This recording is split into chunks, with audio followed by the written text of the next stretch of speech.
to each and every one of you, Aquaba, and welcome.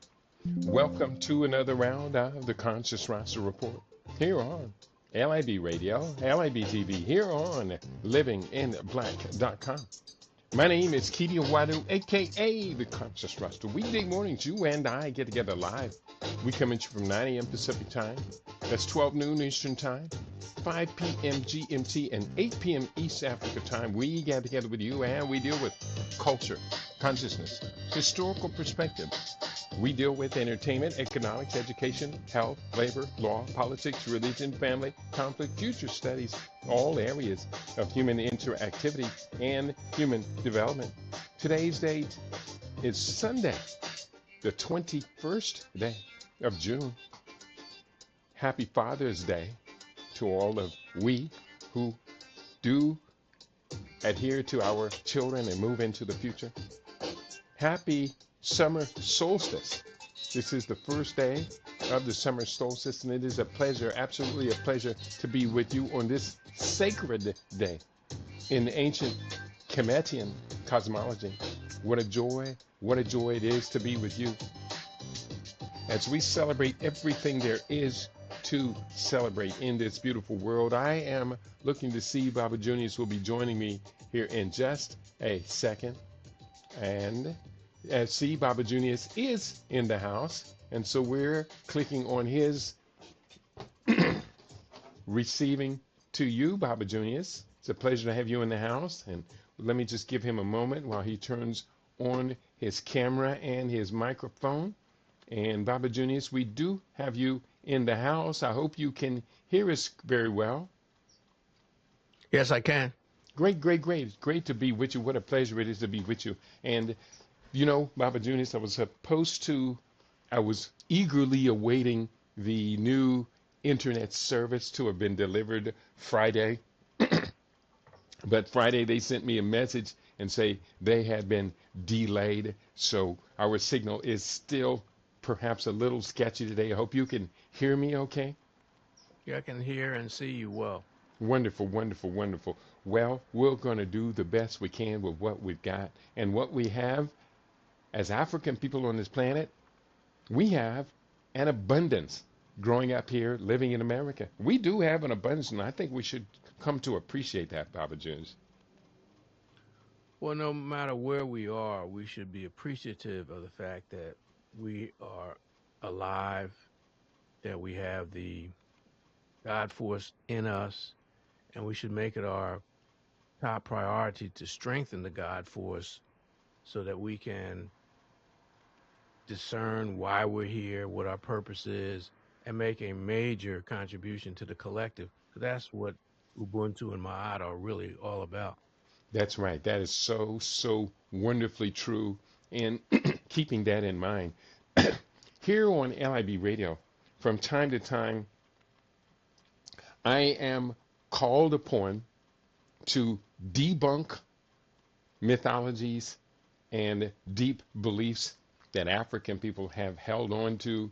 I've been doing this for many years. We had to debunk much of the kind of nonsense out there that had been out there about the pineal gland. Pineal glands are very functional, very important gland in our body. But people were saying, well, we're black, we have the pineal gland, and our melanin gives us strength and all this and that. It makes us, essentially, they were talking about we're supermen.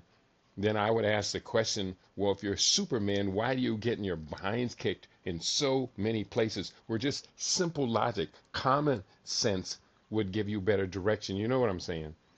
And in the course of doing that, I had to look this up because 2 times in the last 3 or 4 days, this came across my desktop. One was a YouTube video talking about 0-point energy and African inventions, and which is something I'm very curious about right now.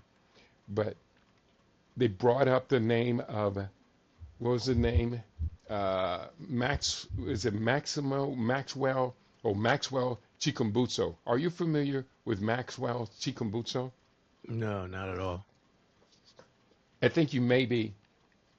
The resurfacing of Zimbabwean inventor Maxwell Chikumbutso, who claims to have built a car that runs on radio waves and a generator that produces, quote, infinite energy, unquote. Multiple independent investigations say these claims are false. I came to that conclusion, saying that the claims were false. He is reportedly an inventor of a technology that captures sound waves that are traveling through the air.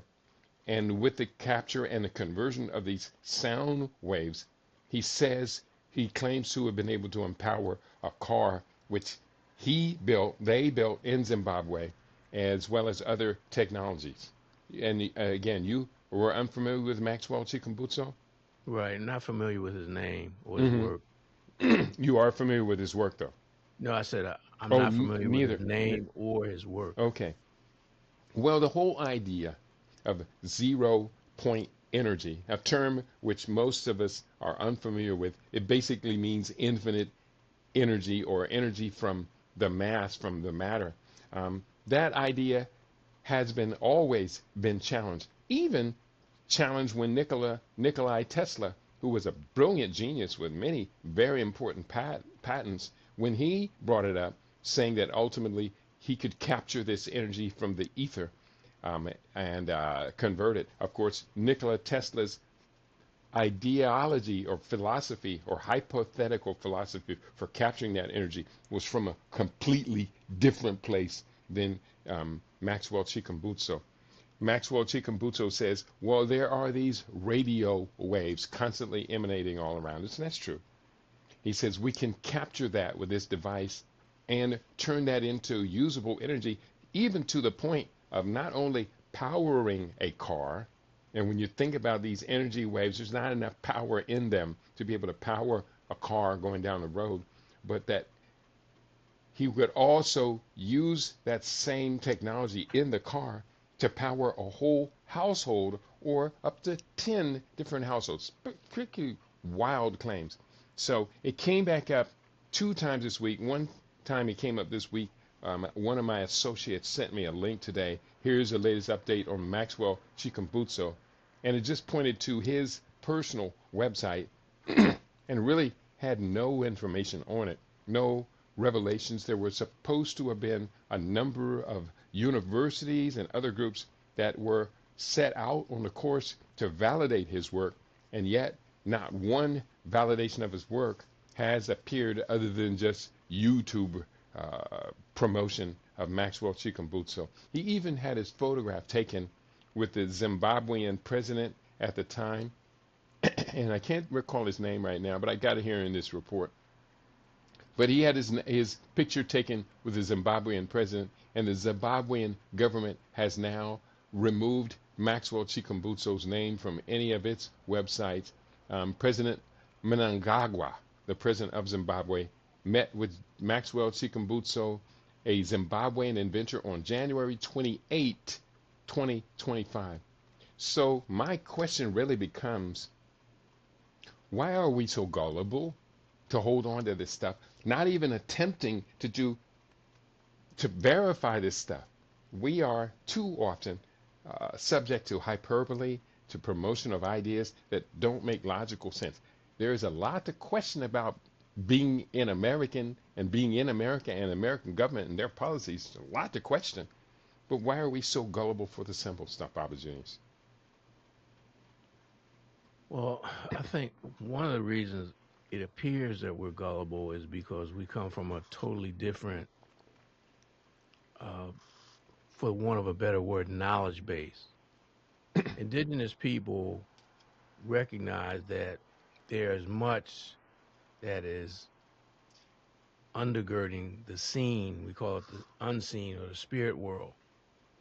Mm-hmm. Even Western scientists admit that there are frequencies and energy levels of energy intensity all around us that we're not aware of. Mm-hmm. So I would maintain that, given that's true, there could be a push to discern those levels of energy, because when you look at the body, the electrocardiogram, the electroencephalogram, there's so many machines that the West has created that measure some of these frequencies or the traveling of the energy throughout the human body. They have now they can image uh, some of the energy around the organs.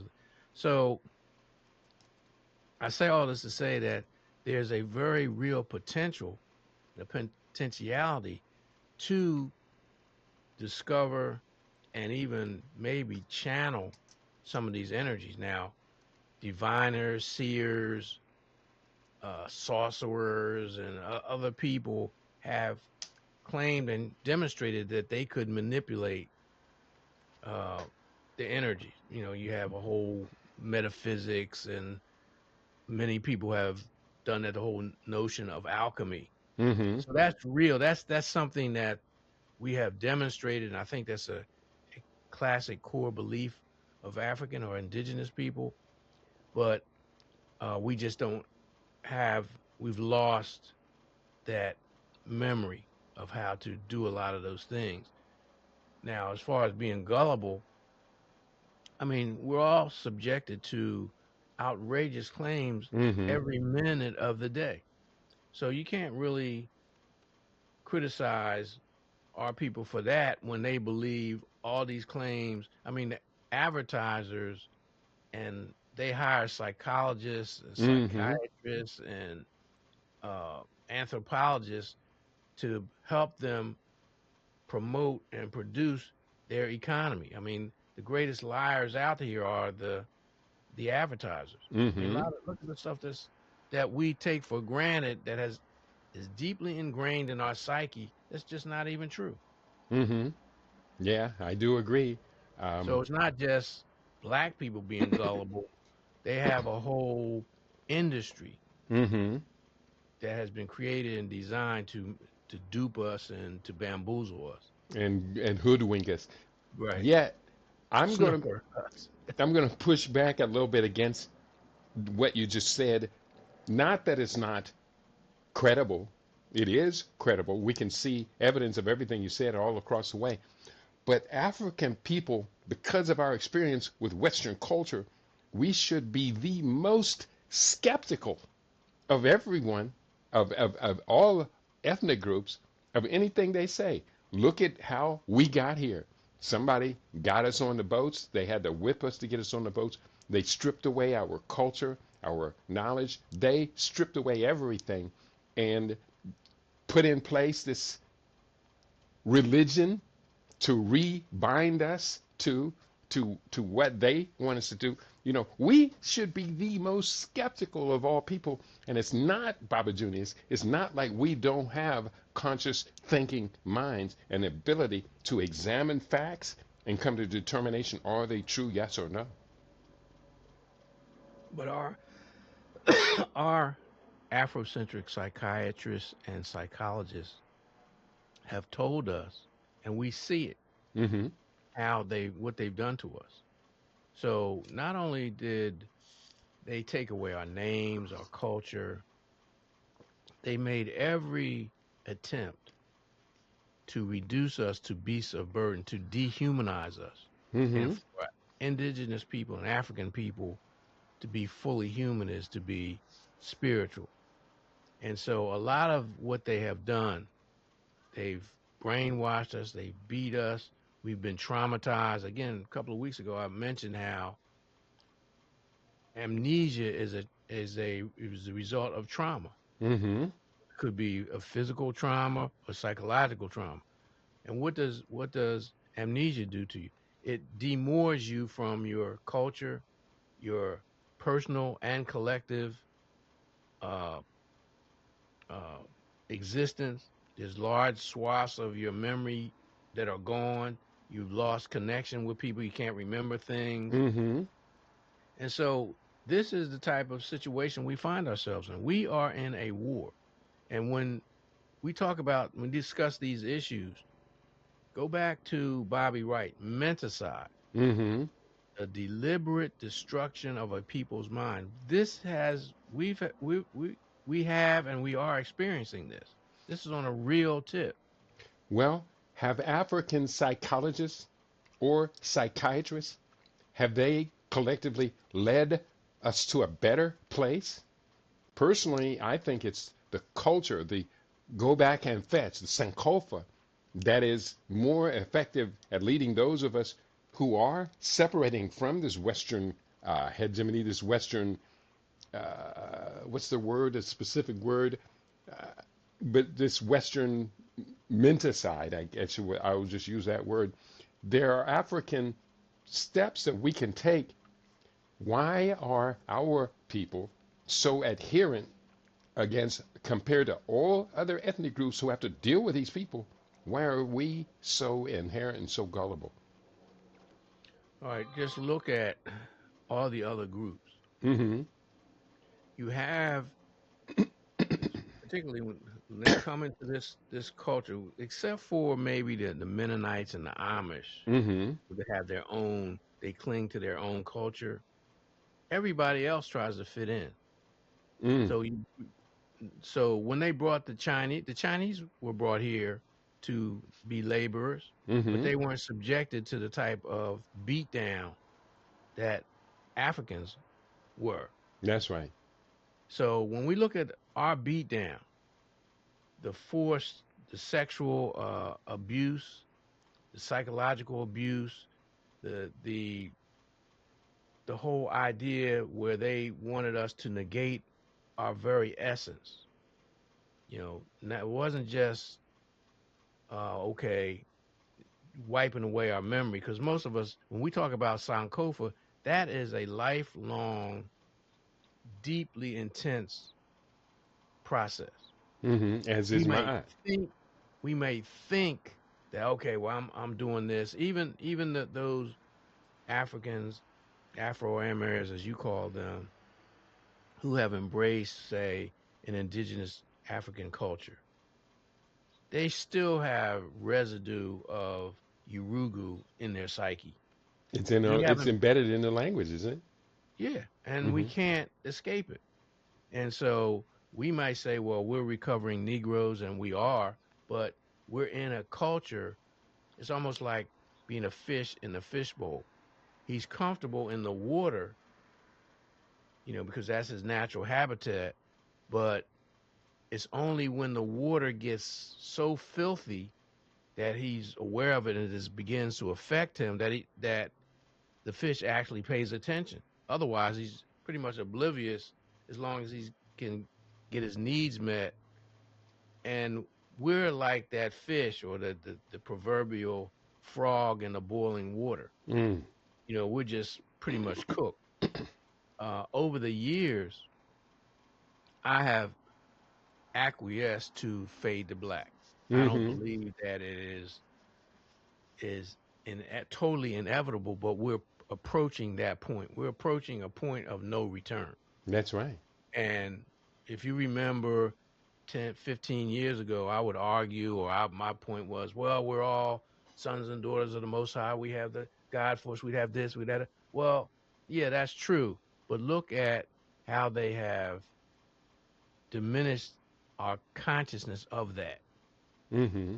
to the point now we are pretty much totally hoodwinked, totally snookered. Look at our behavior. Look at the maladaptive behaviors in our communities. Look at our value system. And my wife and I talk about this all the time. And I said, well, this is a lot of that is 50 years of intense negative media programming. That's right. So they looked at us in the 60s and 70s when we had the black artist revival. It was even took the Harlem Renaissance even to another level in terms of specifically trying to address some of our psychological needs with the positive music. Then they said, okay, that's enough of that, and they flipped the script because they saw it worked, and they flipped the script, and now we have 50 years of misogyny, thuggery, uh, just being criminality. It's not just us, it's just intense. It's more intense in our community in terms of being directed at us. But look at all the movies that promote scams, the sting, the whole series of the ocean, the what's it, 11, Ocean 12, 11, 12, 13, right. all of them. Ocean's infinite, Ocean's Yeah, unlimited. Yeah. with the heroes, where you have the anti-hero. Look at what happened in the '60s with the coming of the anti-hero, with the diminishing of the power of the censors, to the whole piece in the '60s with freedom of speech. Putney Swope, some of those Mm-hmm. other movies that pushed the envelope. You looked at what was the white comedian that was pushing Lenny Bruce?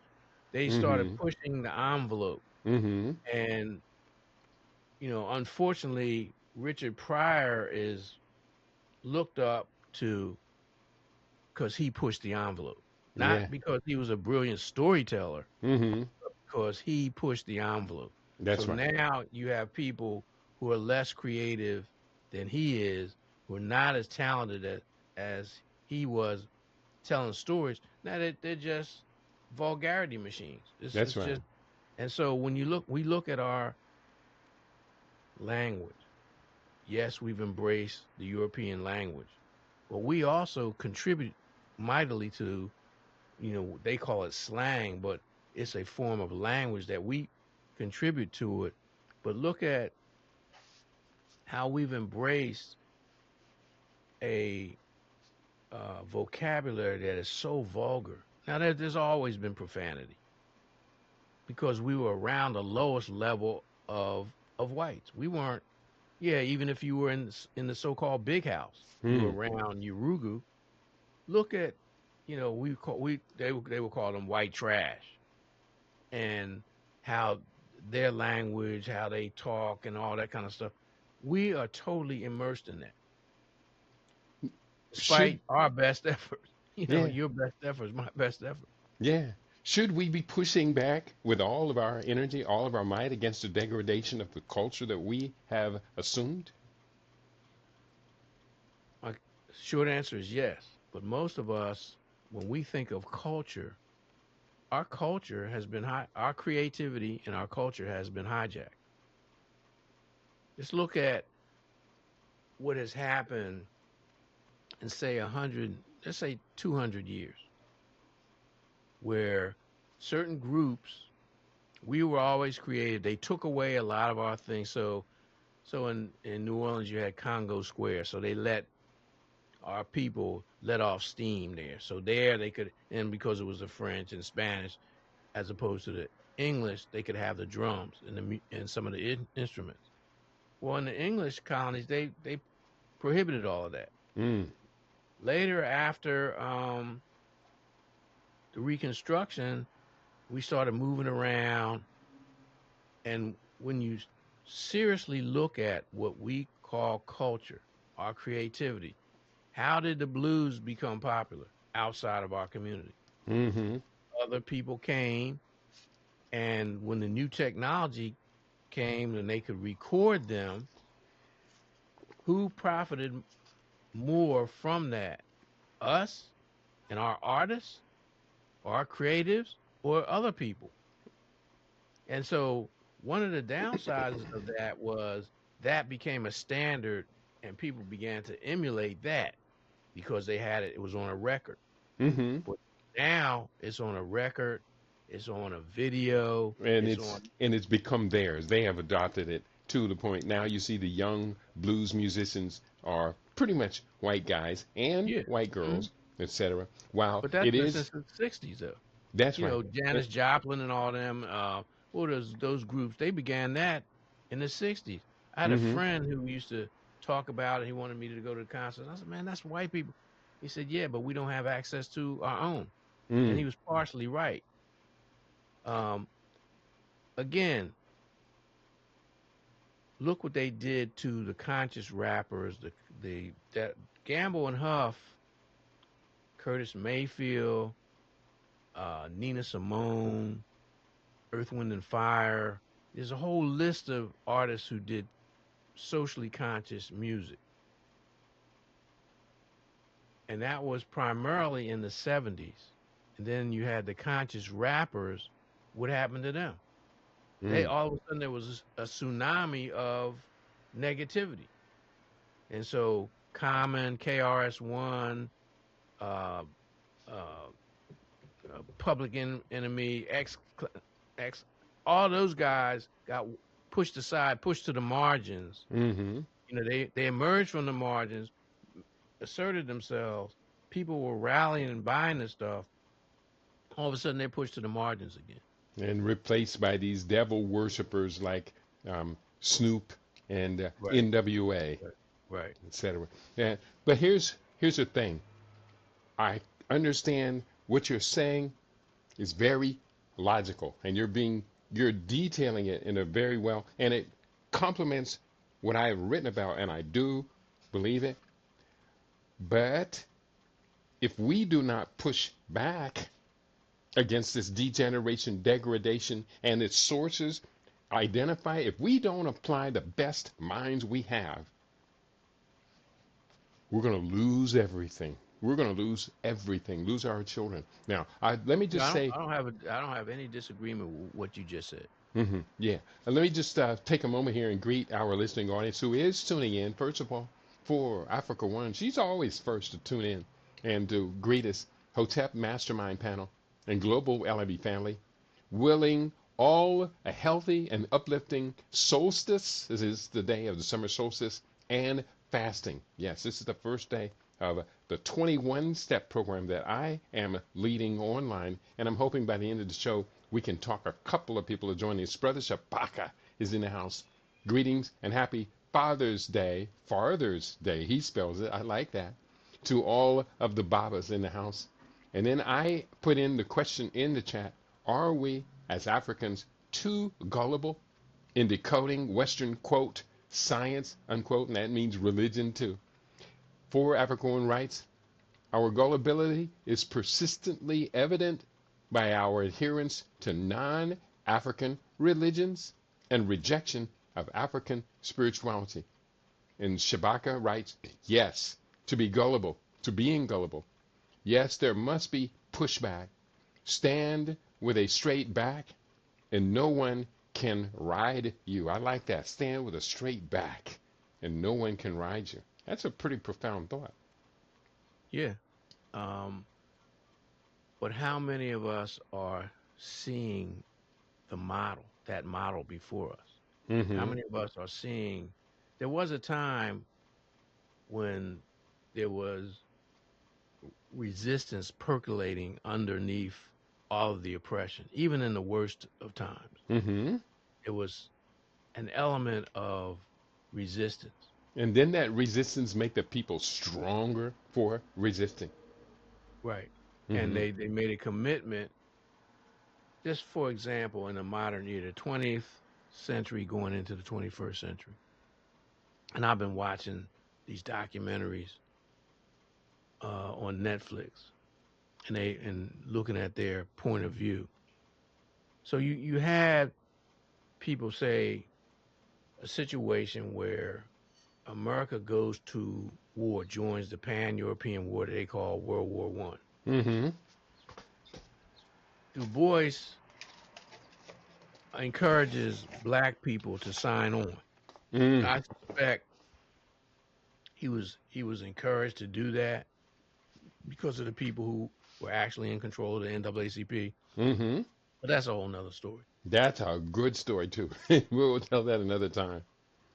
But our brothers went, and I had a great uncle who went, who was not a porter, who was not a cook. He was a doughboy. He was part of the expeditionary force. He lost an eye. Mm. I would hear him.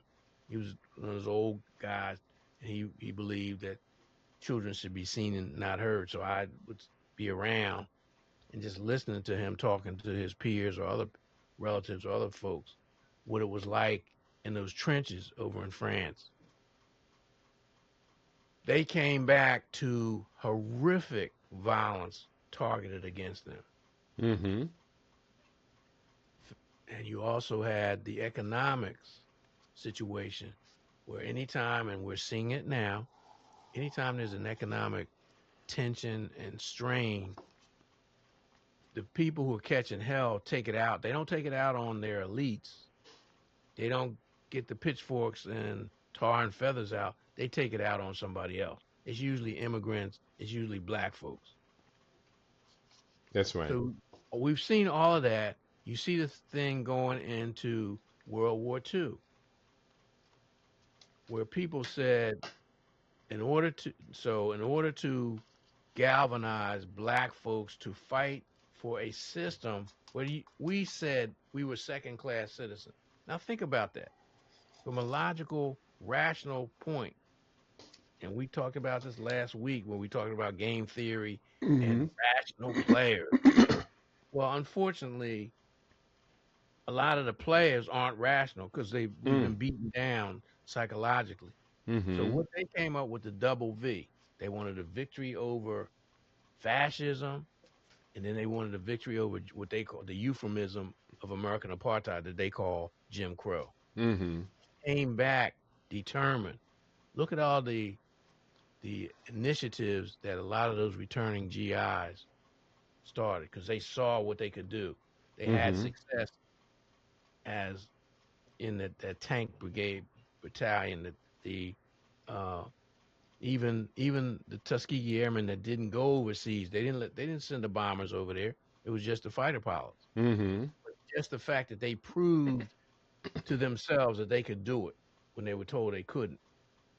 So that started a whole different uh, mentality that continued, that led to civil rights, led to fighting back. And then I say, you know, 60s, 70s, you had the clashes with the larger society and other factions fighting against the fascists here. Okay, where's that struggle now? Hmm. Where within our community? It's certainly not in the white community. That's Where is right. it in our community when we were the ones who were the moral compasses for this country? If no for no other reason that we were resisting and fighting back the atrocities that we were suffering. Right. And when you ask where where is the struggle now, what readily comes to my mind are these, I call them simplistic mass marches and sloganism. Black Lives Matter. Our people didn't even take that seriously. Black lives, if Black Lives Matter, black people would stop wasting it. We missing what I call in the game theory. We've come to determine we're missing the Ubuntu equilibrium, that balancing factor that will pull us all on in one direction. Ubuntu, for Ubuntu to truly have credibility, everybody's got to sign on to it. No deviation. If there is deviation from it, there's some sort of social collective punishment against those to bring them back into the family, into alignment with Ubuntu. But we still keep losing. Game theory for master's level study, mastering moves, defeating, outsmarting opponents, and winning the future. This book is intended to give us a new paradigm shift. The book is starting to penetrate, and I'm getting great feedback from it, but is not even close to what I imagined that the book would do. Well, the book is running a counter current against. Keep in mind when we talk about menticide, Mm-hmm. things that we don't pay attention to, but that are part of the menocidal campaign. Mm-hmm. Education. We fought against it. We pushed back when the Afrocentric movement came, or when they had the freedom schools and the liberation schools and the liberation theology. Mm-hmm. We don't have that anymore. Very few institutions will perpetuate it. Right. Absolutely. But the thing is, so now we feel comfortable allowing our adversaries to teach and train our children, and the higher up on their scale, because remember, you would always talk about the high echelon schools for the elites. Mm-hmm. So some of us penetrate within those little circles. Oh wow, those goes to Howard, to Harvard, or he goes to Stanford or Duke or what? Or Howard. Howard's the same. Well, but this is to a lesser degree, Yeah, okay. right? I'll grant that. Um, and so now we have people coming out who don't have to be beaten down Mm. because they have abdicated. So they want to embrace the Uruguayan culture. They want The to embrace Uruguayan the whip themselves. They want to handle the whip. what? Well, they want to be part of the benefits of the other folks being whipped. Mm. Okay, so they might not be overseers to use your analogy, Mm-hmm. but they are higher up. They're not house Negroes, but they're higher up than the masses. The field Right. Negroes. So you have now a generation of people who've been exposed to things that we weren't exposed to before. Now you have black day traders on Wall Street. You have black hedge fund managers or working in those higher echelons of finance. And helping to steal homes from the Right, average family. right, right. Just totally destroying Mm-hmm. livelihoods because ultimately their goal is to transform and reconfigure the existing system. Mm. And they're not even doing it incrementally anymore. And they are not the spook who sat by the door. They are the Uncle Tom's, not Uncle Tom's, The the compradors. compradors who got let inside the door. And there's always, I think that Urugu always keeps an eye, a side eye on them, watching, are you giving me what I need from you for having you in here? You're in here for a reason, and that is not to liberate your people and their families. Right. But just look at, if I ask you what models are promoted in our community of success, what, just give me five things, five, I don't even want to call them occupations because when you answer the question, they don't last that long, but Yeah. just give me five things. Doctors, lawyers, law enforcement or public safety people, firemen and or cops, um, politicians, and the fifth category would be celebrities. And Okay. all of So them now sell us out. break down celebrities. Celebrities would be athletes and or entertainers Exactly. that are paid Exactly. very large sums of money to continue to deliver the product that feeds the system. Exactly. Because when And Colin so, Kaepernick, a very talented athlete, decided he would no longer feed the system what the system wanted for him, they sacrificed themselves as they sacrificed him to show the others this is what will happen to you if you right. decide to go against the grain, to go against the system. What was the guard that played for Chicago in the early days, right early when Michael Jordan came to Gill something. He was black. He was Mm-hmm. conscious. Mm-hmm. And they dogged him out and kicked him to the curb. That's So right. what message did Michael Jordan get from that? Michael Jordan got the good message. He says, comply and comply with skills and talent. Michael Jordan had a lot of skills, a lot of talent, All right, but and in terms unlimited rewards for him now. exactly, did he complain about uh, childhood labor or slave labor in uh, the companies that are making his shoes that have his name No, on he them? did not. He did not Right. take. I'm not aware of Michael Jackson or Michael Jordan ever making a direct political statement at all About anything, about about anything. anything, Even right? Michael Jackson, for all that Michael Jackson was rewarded for being probably the most talented entertainer on the planet for the generation, Michael Jackson stood up and he attempted to buck the system.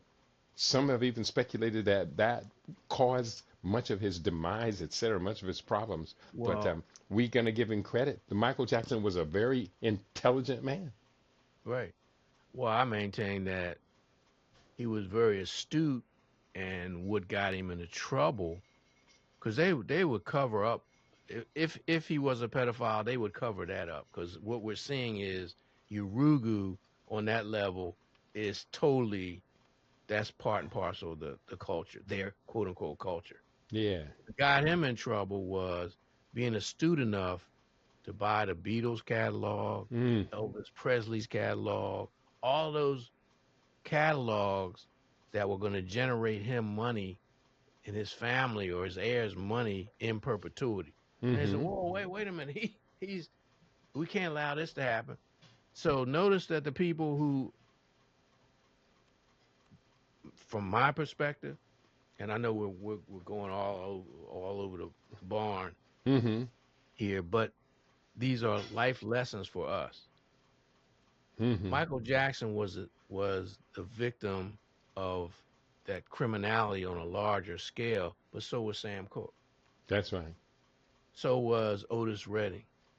So these brothers had their tentacles in the business. They had their own record labels. They were doing other things, and we know from the history of that industry how they took advantage of our people, of our genius, our creativity, and siphoned off most of the revenue. So if you had somebody who stood up, and I mean, we're all going to transition. That's inevitable. But Prince stood up. He's gone way too early. Mm-hmm. We're both speculating that Michael Jackson, there was some skullduggery in his demise. Mm-hmm. There I'm was. I'm clear there was skullduggery, and I don't, for 1 minute, I don't believe that story about Sam Cooke, that lady, that Mm-hmm. whole stuff that they talk about that. Because remember, he was on a major record label, but he had his own label, and he was producing other stuff, and so that's a no-no in terms of, because Urugu wants it all. Mm.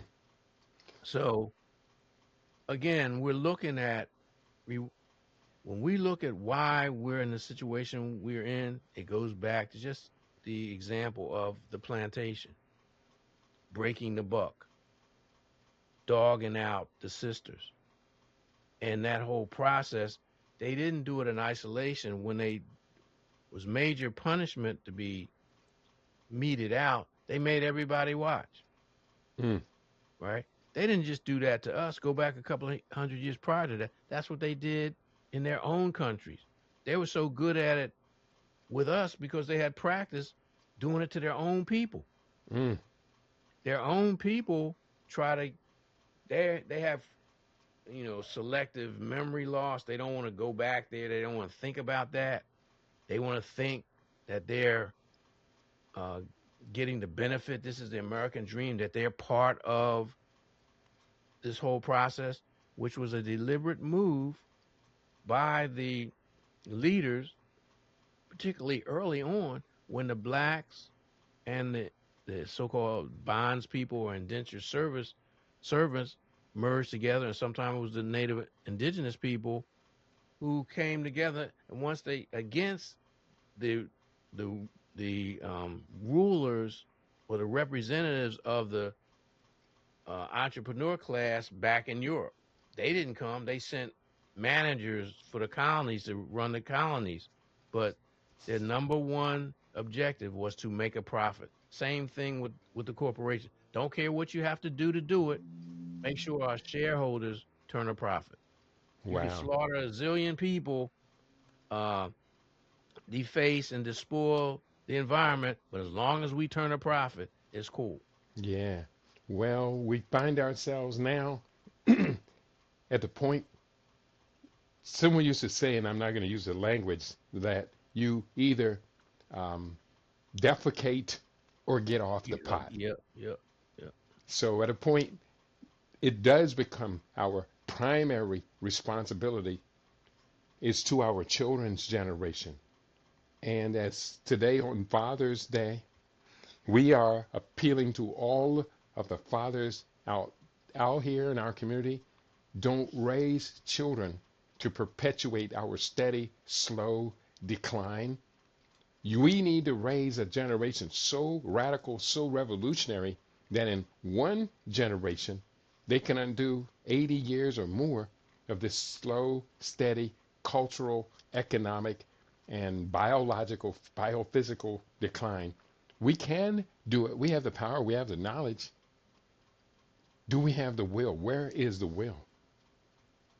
Well, when we talk about the powers of man, one of the main ones is will or volition. That's part and parcel to the menticide, where they have diminished our will to even resist. Because we're not stupid. I mean, we're in a stupor, but and yes, we're in a stupor, and Hmm. yes, they have poisoned us physically and psychologically.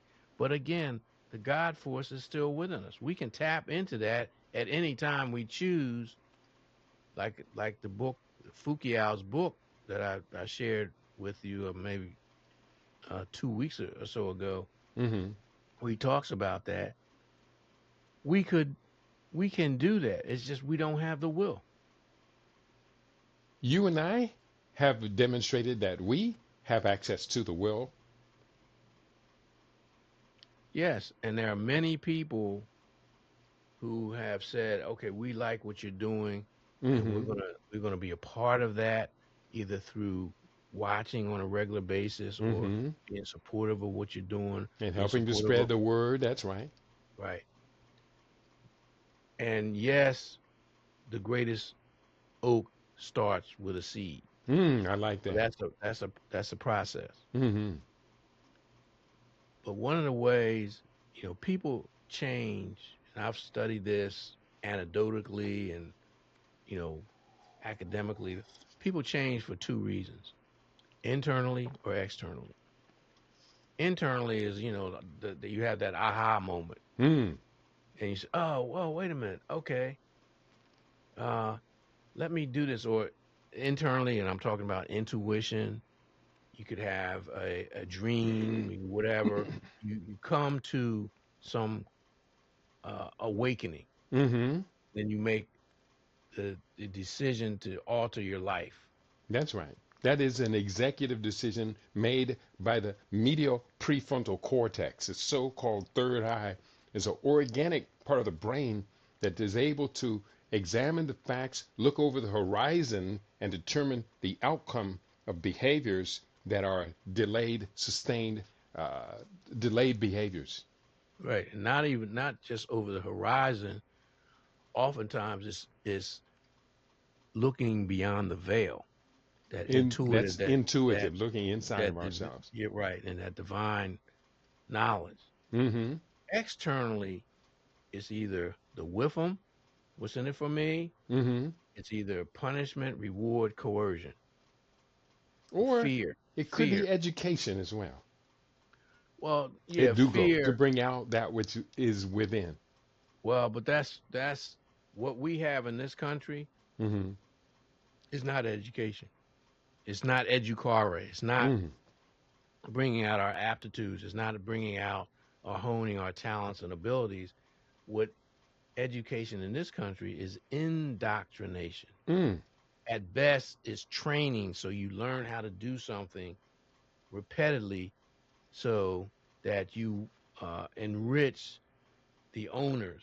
And I'm not coming from a Marxist thing. I'm talking about the owners, the people who own this system. Mm-hmm. Because when you look at the economy, for the most part, we're designed to fit into this little niche. And this niche, unless you're truly independent, this niche is designed to send the products and the profits back to somebody else. Somebody else benefits from what you do. But, however, not but. Because I don't like using but, because but tends to negate everything that was just Right, said. right, right. However, the purpose of this book, Game Theory, for master's level study, is to master moves, outsmart our opponents, and win the future.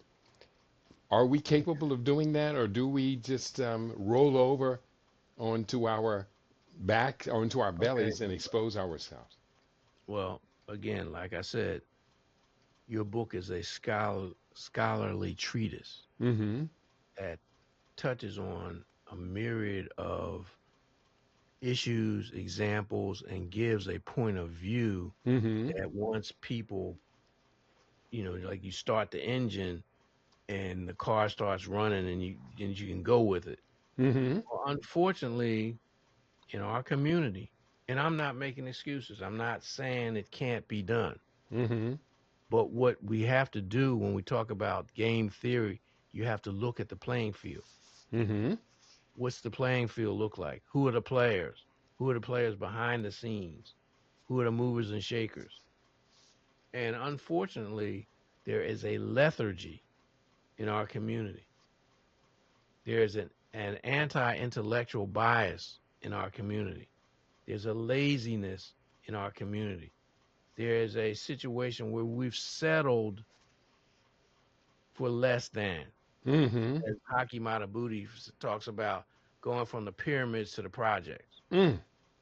right? Look at all the great if they did the research and looked at all the great empires that were in Africa, internally in Africa. I'm not talking about when we left and did other places. Mm-hmm. How can we be content if you look at that and you truly in awe of that?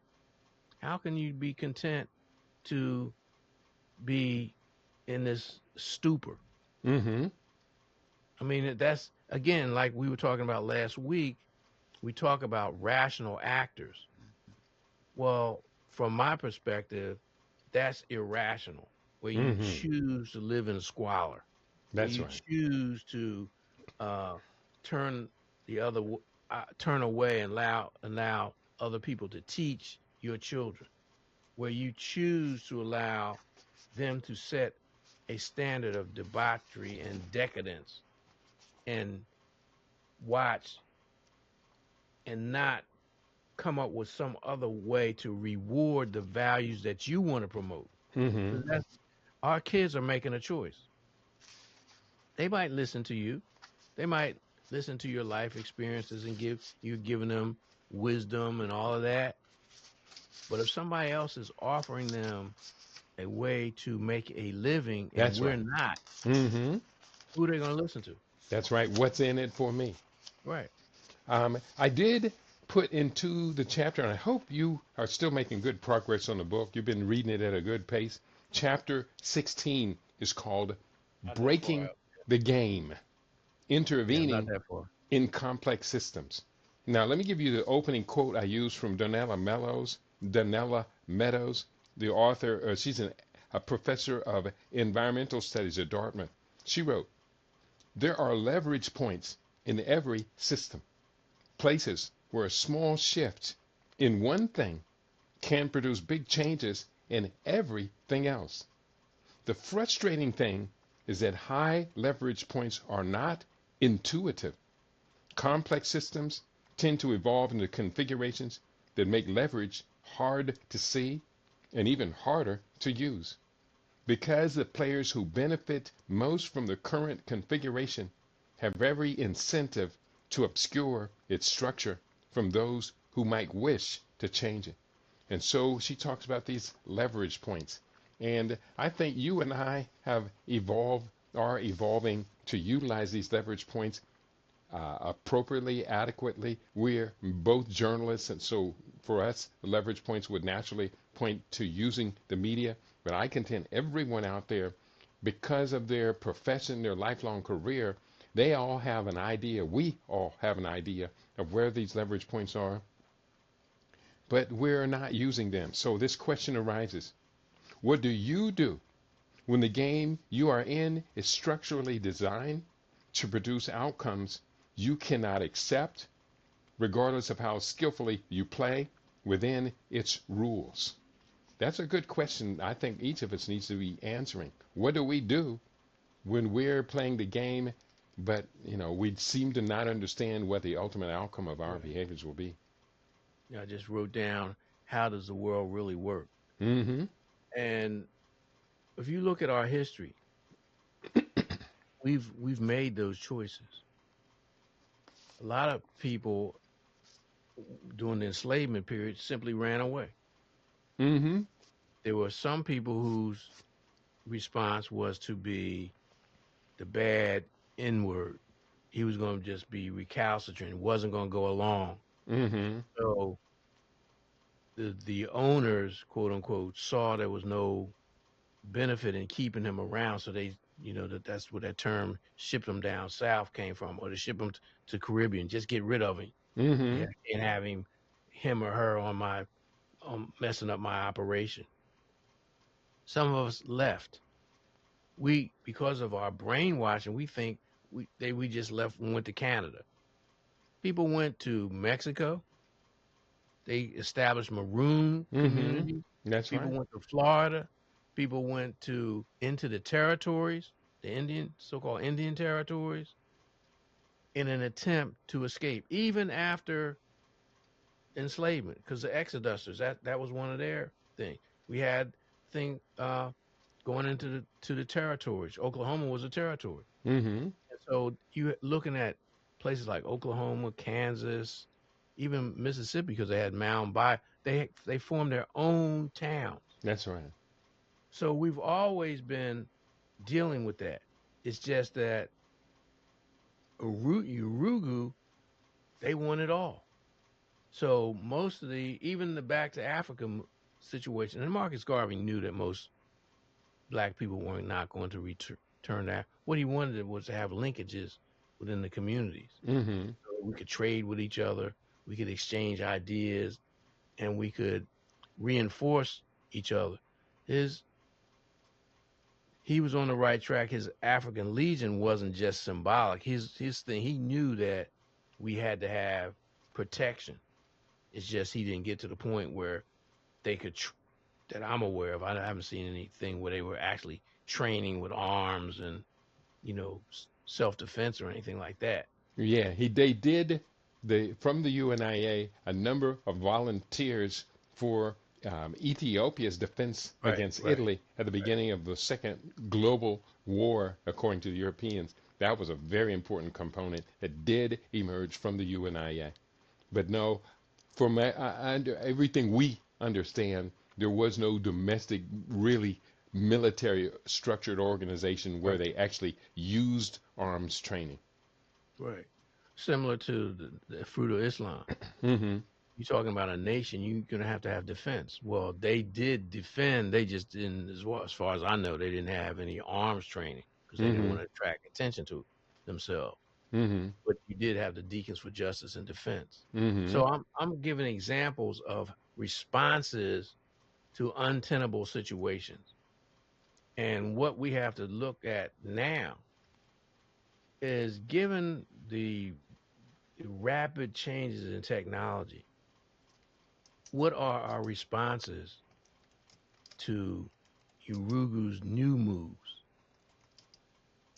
So we looked at a situation just like one of the things I wanted to talk about today was um, just say Tulsi Gabbard releasing the Fauci COVID things. Mm-hmm. Just go back and look at that period. How many of our people succumbed to the hysteria and got the shots? Got the shots and every uh, booster and everything that they said, right? Yet there were responses like Minister Farrakhan told his people don't do it. Mm-hmm. Of course, they suppressed that, or they made fun of him in the beginning, but they decided, okay, well, let's not draw attention to that. We'll just ignore him on Mm-hmm. that. So people, I'm giving examples of how in the near term and in the past we did respond, and they even responded. For example, when you look at the Urugu, when they teach us what little about African history that they teach us, they tend to avoid any group that had no contact or was not influenced by Caucasians, Mm. either the Arabs or the Europeans. So they'll talk about Shanghai in Mali, in Ghana, because you had the Islamic influence. But they don't talk about Yoruba, the Akan, or the Congo people, and some of the other things. That's, they saw Zimbabwe as, oh, this can't be an indigenous, this can't be a native thing, because the European, their mind is like, nobody could have anything better than us. When the world history has demonstrated for thousands of years we That's had right. something better than them, That's when they right. weren't even a factor on this planet. Timbuktu, as a model of the global education system, Right, was the right, equivalent of Harvard and Yale and Brown University and all right. everything Or of even its time. a latter day equivalent of the museums in Cairo, or the mastery systems all up and down the Nile River. That's right. That's right. Right. So we're going to ask the question of our audience. Any questions about the quote new moves, quote unquote, to match or exceed the degeneration enacted by Urugu against our culture? Does anybody have any comments, any questions? Because we're going to begin to change directions here very shortly. And I'm hoping that you and I have said something to spark someone's imagination in our listening audience. We've got to get a better response from our audience. Otherwise, it kind of comes down to you and I preaching to each other, preaching to the choir.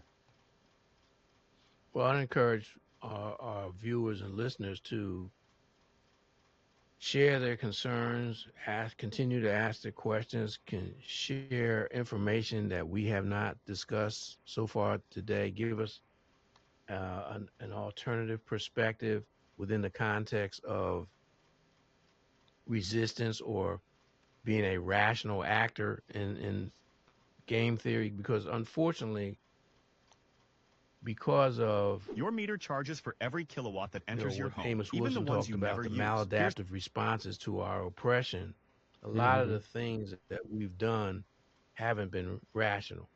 Like I said, like he called them the maladaptive How to cut type them thing. out. Drinking, drugging, the self-negation on a psychological level, or in being a rational actor and not trying. And Keidi mentioned Sankofa, the whole Sankofa process. Mm-hmm. There are people who are unwilling to do that because it's difficult. It means that you have to. It's like asking the question, what if almost everything you believe was false, Mm. and you're starting to see evidence of that? You say, whoa, wait a minute, this is not true. So now what are you going to do about it? Yeah, that's a good question. We do invite our listening audience. If you are out there listening, hit the like button on the um, uh, Rumble page. Do hit the like button. That'll let the algorithm know that yes, we do have an audience and they do pay attention, and we do appreciate, love you being with us. No doubt, no doubt. In lieu of none of those questions coming through, um, and don't feel as if we're leaving you behind as we just kind of change topics. But there are a number of other things that we can talk And you're about. starting to break up now. Okay. Your screen is frozen. I'm going to turn this off here, and hopefully it'll come back up here. 1 second. No, you're back. You're back. But Okay. see, notice how every time we get into some serious conversation about our situation, stuff happens. Mm-hmm.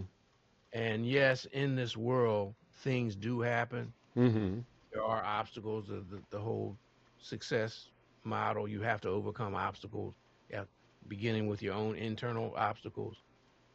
But I believe that we're being monitored, and they do what they can to minimize, because when you look at what's going on in the media today, it's clear they want a simplified or restricted narrative. They'll allow you to have the left-right dichotomy, but in terms of identifying who the players are and how to play the game, Mm-hmm. how to look at how we've been playing the game, and identifying the the misdirection that we've Mm-hmm. gone in the past, that's the last thing they want. And to outsmart our opponents. That's the key, Right. to Right. outsmart our opponents. Um, Very critical point you make. And I hope I'm back again without interruption. Couple of stories that I pulled for today. This one deals with from Malawi. We have a couple of stories coming from Malawi, which is the former Southern Rhodesia. Cecil Rhodes had two countries side by side named after him, and this was Southern Rhodesia, now Malawi. And there's a statement here: "We are dealing with undocumented people. They keep coming," says E. Tekwini Mayor Cyril Zaba. He even says the Malawian authorities were shocked by the large number of Malawian citizens that were in Durban seeking repatriation. So there is a photograph of a large, very large group of Malawians attempting to board some sort of transportation. It was either a boat or a plane. I don't have the photograph immediately handy, but trying to get out of South Africa. So this is a continuation of what we did report last week, a number of Africans that were being abused by South Africans. Again, the Yeah, we talked abused, about the the abused, anti-immigration thing. that's Yeah. right. The abused torturing the abused, and that is the hand of the abuser ultimately. But Malawians are getting out there. There's a second part of the story. As part of the intervention, the two countries, that's, oh no, this is a different story. So Malawians getting out of South Africa, and there was another part of the story. I didn't put that up here, but that is, again, South Africans are not necessarily unique in displaying this hostility toward other Africans. Ultimately, it only benefits the idea of South Africans, or the Boers are the only ones fit to govern South Africa, because the Boers were equal opportunity abusers. Well, you keep in mind that the Boers and the British had long conflict. They had to reconcile and share the oppress their role as oppressors. Mm-hmm. So it wasn't the thing about Urugu. They'll come together when it suits their purpose.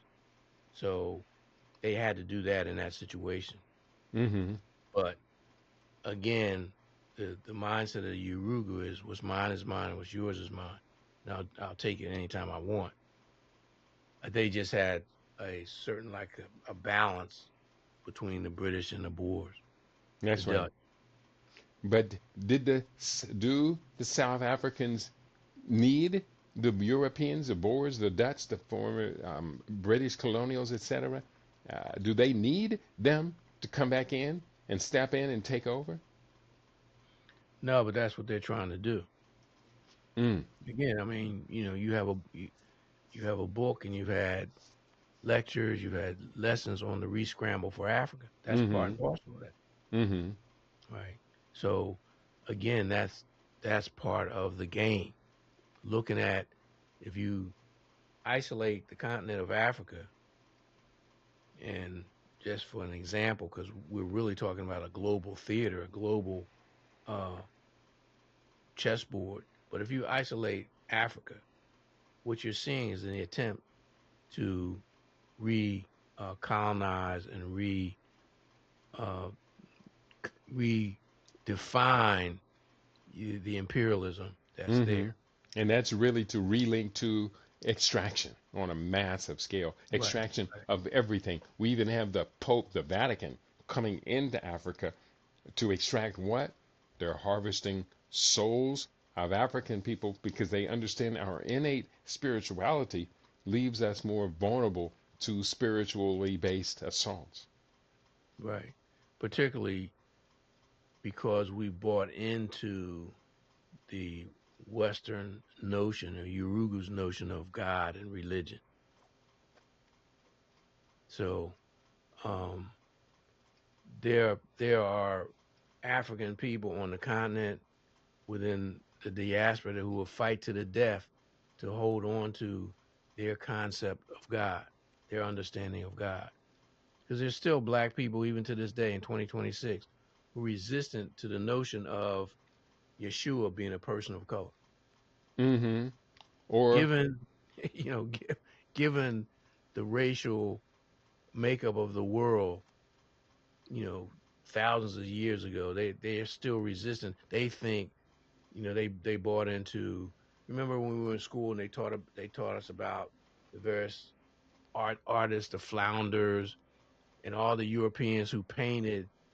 So if he was a Dutch, they painted him with the Dutch phenotype. If he mm-hmm. was Italian, you know, so that kind of stuff. Yeah, yeah. Let alone the fact that they took the whole notion of the Asarian drama, and turned it into uh, a debased form of religion. Mm-hmm. Yeah, well, that religion is such a touchy one. I'm kind of reluctant to even make statements on it, based upon it, because ultimately, I am agnostic. Agnostic is a term. It doesn't mean atheist. There is no equivalent term between agnosticism and atheism. Agnostic means basically, I believe in the utilization of knowledge. Agnostic, that knowing gives us better access to the truth, and when it comes down to it, even things like Jesus or Yehoshua, uh, what evidence do we have? Well, none really, Mm-hmm. because much of what you see, much of what we believe, say Mm-hmm. from the quote unquote Bible, and I was thumbing through. I have a shelf back there that has several Bibles, so I have the Knox translation. Mm-hmm. I found it somewhere. It's all old, beaten up, and I very rarely even look at it. So I was looking at it. I'm like, wow, this is totally different than the King James Bible. They got all kinds of books in there because it's Mm-hmm. essentially the Catholic Bible, right? Um, so you're right. I mean, and that's what I'm talking about when I was talking about earlier, how we have been brainwashed, we've been snookered, we've been duped, hoodwinked, and all of us have some area of that hoodwinked and bamboozledness that we're reluctant to give up. We'll give up some of the stuff, Mm-hmm. but there's some things that we've invested too much energy and psychological resources in and holding on to and maintaining, Mm-hmm. which in the long run sabotages what we're doing.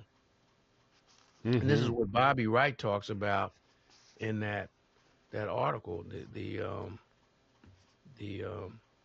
psych, psychopathic racial personality. Mm-hmm. Yeah. Um, Another story that I have pulled up as part of my contribution to the program today. This story I pulled from allafrica.com, and I'm going to share the link to the story because I think this is one story that should be giving us hope about the future that we would create.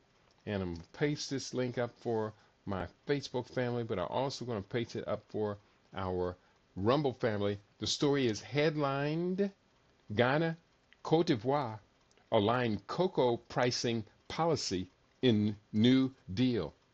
Did you get a chance to see the story? That was, when I went on All Africa and African News and Al Jazeera, Mm-hmm. most of the news was about the World Cup. Yeah. And there were several other there were several other stories. I picked up the story that Niger and Benin discussed normalizing relations between the two nations. Mm-hmm. They're trying to come to some resolution. They have agreed that they're going to open the borders because the borders were closed after the coup, Mm-hmm. and they're going to work on discussing mutual security, defense, Mm-hmm. diplomacy, and other things. So, That's a great story. Do you have a link to it? If not, yeah, just go to Al Jazeera. okay, I'll definitely do that. And this story that I put up, Ghana, Cote d'Ivoire align cocoa pricing and policy in a new deal. I did put up a link for it. Two of the world's leading cocoa producers have agreed to a series of interventions to promote, quote, a sustainable cocoa economy, unquote. The deal, jointly signed by Ghanaian President John Mahama and Cote d'Ivoire's Alassane Ouattara on Tuesday in Abidjan, will place farmers at the center of priorities of the sector's governance and value sharing. As part of the interventions, the two countries agreed to, quote, harmonize producer pricing policies by adopting a common framework comprising the principles and methodology for the determination of producer prices and reinforcing trading room alignment and market intelligence. Both the presidents also agreed to add value by processing substantial volumes of cocoa locally while stimulating local and regional consumption. So there's three things happening. Number one, they're harmonizing the export prices, and that, of course, goes into controlling the export of raw materials. That's something that is in the book Game Theory for master's level study. Two, they are talking about value addition by processing the cocoa inside their own countries, our own countries, to be able to ultimately control the value and compete against Nestle's and everybody else around the world who's been exploiting them for centuries. And three, to stimulate local and regional consumption. That is, create products for us, by our own hands, and do a better job of controlling the export of the raw materials. That's three wins that are in the book. Well, that's a major process. Number one, controlling the crops, determining the supply.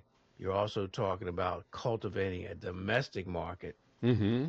and then also dealing with the distribution. So that's a major step. Mm-hmm. The local processing and distribution. Mm-hmm. Yeah. So those are major steps,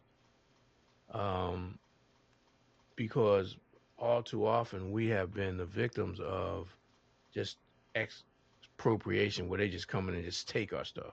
Mm-hmm. And I gotta say, compared especially to the last outgoing Ghanaian president, I personally have been really impressed with the number of steps that the current president of Ghana, John Mahama, I'm very impressed with his progress and the deals he's been making.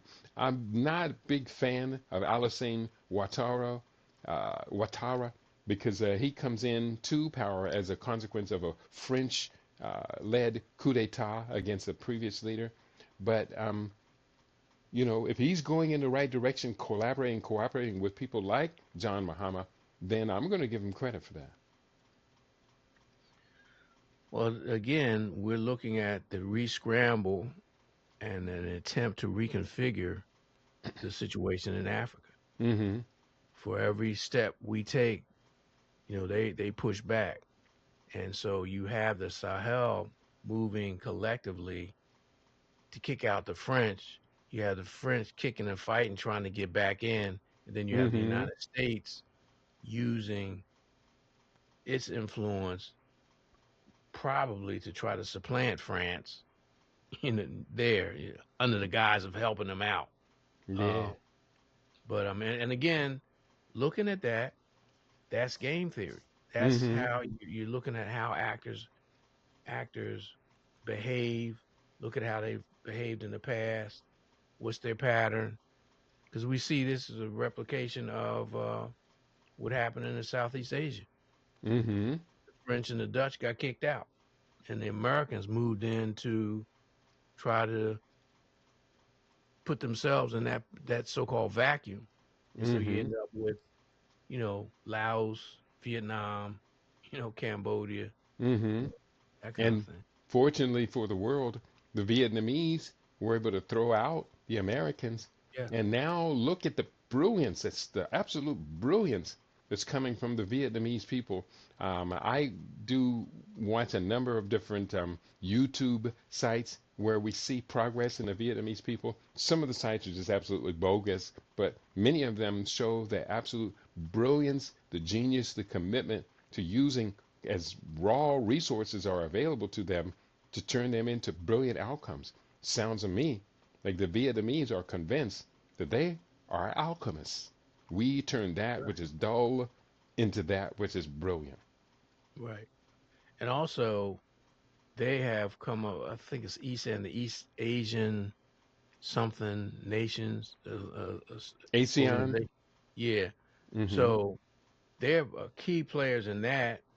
They're when Trump began his trade war against China, China pivoted to them to Hmm. strengthen their trade alignments, so they're not dependent on the United States. In fact, uh, the Chinese turned their back on on America. Trump realized his mistake, and they went over there to try to get um, the Chinese to start trading with them, buying soybeans and some other things. But for the most part, they're just being nice to Xi Jinping is just being nice to Trump. They're going Hmm. to do what's again a classic example of game theory. These are rational actors. They're going to do what's in their best interest. That's Hmm. why you should study that. That's why you should study the Vietnamese. That's why we should study what's going on in Sahel, where they have kicked out the French and they're doing the best they can to work cooperatively because they know there's going to be pushback. That's right. And ASEAN, you had mentioned ASEAN, the Association of Southeast Nations, or Right. ASEAN. Asia, Southeast Asian nations. They're Southeast Asian nations. It was established in August 1967 in Bangkok, Thailand, with the signing of the ASEAN Declaration. The Bangkok Declaration is also called, and it's 10 different countries, and the 10 different countries are Indonesia, Malaysia, Philippines, Singapore, Thailand, Brunei. Dar es Salaam joined in January 1984, followed by Vietnam, Laos, and Myanmar, Cambodia, and Timor Leste. So making up what are the 11 member nations of ASEAN. And that I hope is don't regard our listeners don't regard this as a trivial fact, because ASEAN gives us a clear model of what we ultimately should expect the African Union to produce with the 55 countries of the African continent. Well, I'm not confident that the African Union can do it. I think what we need to look at is what you often talk about is the East African um, Community. or the East African community, the Sahel community, Mm-hmm. and I think there's something going on in southern Africa, SADC, and, they call it. and also ECOWAS. Mm-hmm. I don't hold out much hope that the African Union is going to be a progressive organization. I think these regional organizations, once they get a solid foundation, then they should reach out and link up with some of the other Mm-hmm. regional organizations across the continent. That's right. That's right. And I've written about this extensively, documenting all of these different regional configurations you're talking about. The book is called The African Future. It's a very, very important book for our people to understand the African future and what moves are being made. I do agree with you, although reluctantly, I'm a little reluctant to agree, but I can't deny the logic of what you're talking about. That the African Union at this point appears woefully unprepared. It doesn't even have close to the budget that an equivalent European Union has. European Union has governance over 17 countries, but the budget of the African Union, the last time I double checked, the budget was 102. No, it was 281st the size of the European Union budget for three times the number of countries. So until there is a massive upgrade of the funding for the African Union, and Muammar Gaddafi was doing it. Yeah, I was just see. I was waiting for you to finish, and I was going to ask the question. Imagine if Gaddafi had been successful in creating the African currency, the dinar, Mm-hmm. and had been able to continue his policies, how much further along the continent would be. Well, answer your own question then. No, I mean, I just wanted to It's hear your yeah. your Well, your feedback. no, it's a From my wonderful question. perspective, it Mm-hmm. it would have been fantastic because he was talking about building energy, Mm-hmm. in terms of electricity. He was talking Education, education. He was talking healthcare. about even Mm-hmm. even talking about joint defense. Mm-hmm. Although they hadn't gotten to that point, he was basically talking about free loans, providing a a subsidy of African development, so they wouldn't have to depend on the IMF and the World Bank. So Mm-hmm. I mean, obviously we're sharing this, so that's why they killed him. That's That's right. why they And got rid of him. when we look closer at Libya and their own policies toward their own people, that Muammar Gaddafi was endeavoring to spread through the African Union. I mean, if you were in Libya, I'm pretty sure there was free college Hmm. for new couples. They received the financing for, I think it was for a down payment, but it could have been for the whole house to buy their first home, to become homeowners with their marriage. I mean, and insofar as the education of women, Libya led the continent with the education of women and the equal distribution of the wealth of the nation. Libya was a prime example of all of us. So why are people, the blind, deaf, dumb, and blind Obamites, I'm going to call them, why are they celebrating Hillary Clinton and Barack Obama conspiring with the French and the NATO to destroy what was by far, the most progressive economy on the African continent? Well, they could not have that. Number one, because his goal was to exclude the foreigners. Mm-hmm. He wanted to build up a cooperative network of within the African continent. So they Mm-hmm. couldn't have that.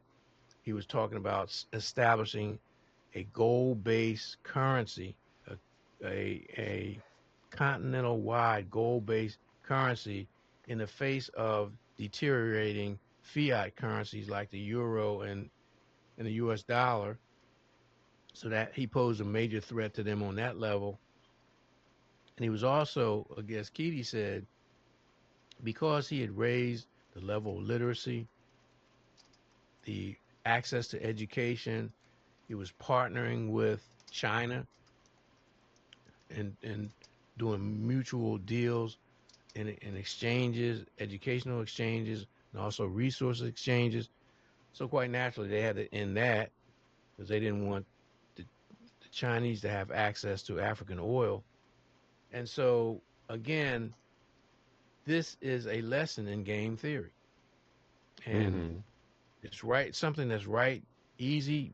We have easy access to it, and you can look at it, and we look at it from the perspective of a a leader who wanted the best for his people and also the best for the continent wherein his country was located. And that's a positive thing.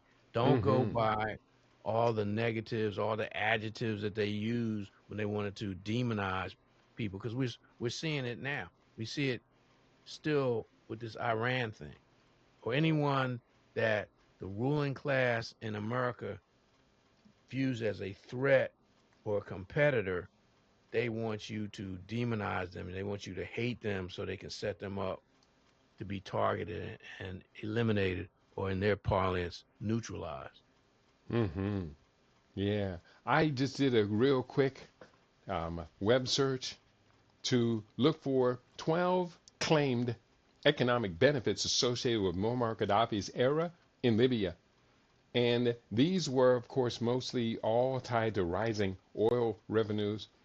Number one of the 12, higher prosperity incomes during his rule as oil wealth increased. Two, free education and expanded schooling notably for primary education, expanded health care spending and services, housing and basic services investment, funded by state oil revenue, economic remaking toward worker control via self-management structures and profit participation, lower prices via state retail, people's supermarkets intended to replace private retail for key goods, more public control over investment flows, and limits on private wealth concentration, major water infrastructure expansion through the Great Man-Made River Network. That's an awesome, awesome project itself. I hope you looked into it. Water supply to cities and irrigation, improved national development indicators, highly summarized as high human development during the period, and lastly, greater labor market participation for women. More university attendance and employment opportunities were highlighted during the period. That's all pretty impressive, Papa Junious. And not only that, when you list those things, look at what he was doing in Africa. Look at what Cesar Chavez was doing in Venezuela. Very similar. That's right. Using the oil revenues to benefit the masses of the people. And contrast that with the Urugu. Contrast that with BP and Exxon Mobil and all, or even look at how, to some degree, what's the Luke oil and the Russian oil has been used to help their people. Not to me, it's not as dramatic as Libya or Venezuela, but still. So that's why the ruling class here hated them. They posed a threat because they don't want. Right. Number one, the threat was, unlike Russia, which failed a lot of their 5-year plans, their economic plans failed. The Libyan and the Venezuelan models were succeeding. Yes, they had problems, but overall, they were succeeding in benefiting their people. And the United States ruling class didn't want to see that. That's right. That's right. For those of you interested in the list that I just gathered, there is a link to Wikipedia, which was the source of all of those. And I do highly recommend you do access that, as we Africans in America can better come to understand that. And I got to be careful how I say this, but this week was the opening of the Obama Library, Presidential Library in Chicago. While they did a number of things that are noteworthy and we do commemorate, personally, I have not bought into the notion that Obama was chocolate Jesus. No, I'm one of probably his harshest critic early on. And because I knew that he wasn't going to do the things that he said. Remember, he said he was going to close down Guantanamo. Yeah, well, even before that, he said he was going to introduce legislation. This was very early on in his senatorial career. He said he was going to introduce legislation to make the companies that were polluting the water with chromium-6, make them pay for the damage that they were doing. And that was his first great default of a promise. Well, but you gotta remember, he was not. he was a junior senator. He wasn't in the Senate that long. He really didn't sponsor or co-sponsor a lot of legislation. And when you look at his voting record, a lot of times on critical issues, he just said present. He didn't vote yay or nay. So he was a fence sitter in the safety zone? Well, yeah, non-committal, someone who didn't want to make a commitment. And when you go back and look at who were some of his major supporters early on, a lot of them were Ashkenazim. Yeah, that is true. In fact, he only won because there was a 3-way race, and 2 of them dropped out? Well, they were disqualified, and they were largely disqualified because of the help of the Ashkenazim. Now, why they were disqualified, how they were disqualified, there are reasons for each one of them. And I did report on this early on, I think even before the inauguration, I reported on this, that it was Ashkenazim that convinced these other candidates to drop out. Right, Now, right. was that due to pressure? Was it due to No, they funding? paid them off. Or did they have some Jeffrey Epstein affairs going on even at that time? Well, I'm sure it was a combination of both, Mm-hmm. or all of the above, but primarily some of them you can see they just paid them off. Mm-hmm. Yeah. Yeah. Just So, keep in mind when he ran against Bobby Rush, the mm-hmm. Black Panther, he got crushed. Got crushed by He Bobby couldn't Rush. he couldn't get over the hump. He Yeah. wasn't black enough. Well, and Bobby Rush had a record that the people were very familiar with him. But over time, though, with enough access to mass media, propaganda, etc., Obama crushed Bobby Rush. Not ultimately in No, competing not in against an him, election. but Not in an election. in gaining the presidency, though. No, but I mean, see, Bobby Rush was content to be a congressperson, Mm-hmm. He didn't right? have ambitions. That's right. Right. Or they warned him, okay, this is a parameter. You we'll let you operate here. Mm-hmm. Um, but Obama had ambition. They fed him a line early on, and like I said, when he went up against somebody who had roots in the community, somebody who had a track record, somebody who had experience standing up, quote unquote, fight the power, Mm-hmm. he got crushed, even with the backing of the Ashkenazim. That's right. Yeah. So a lot of people signed on to the presidential or the inauguration of the presidential library.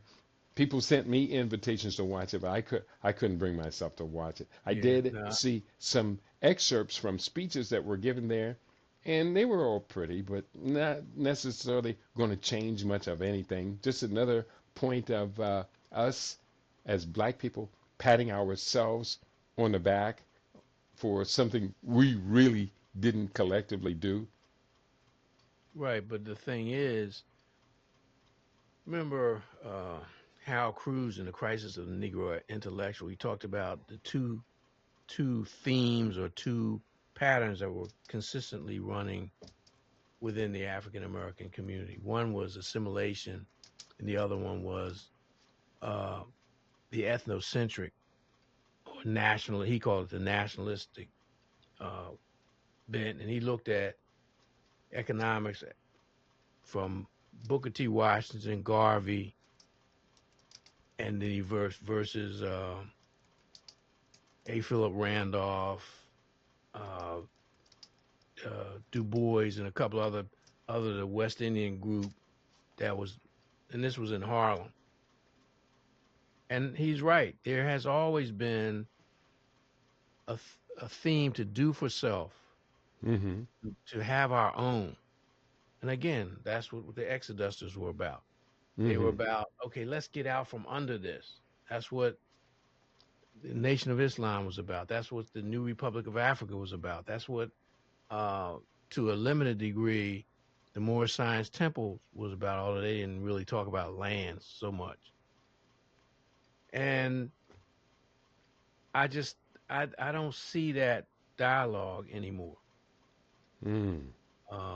So I don't know uh, what is the reason, but I do think it's because of the success of COINTELPRO and Mm. its subsequent reiterations or iterations of that attack on us.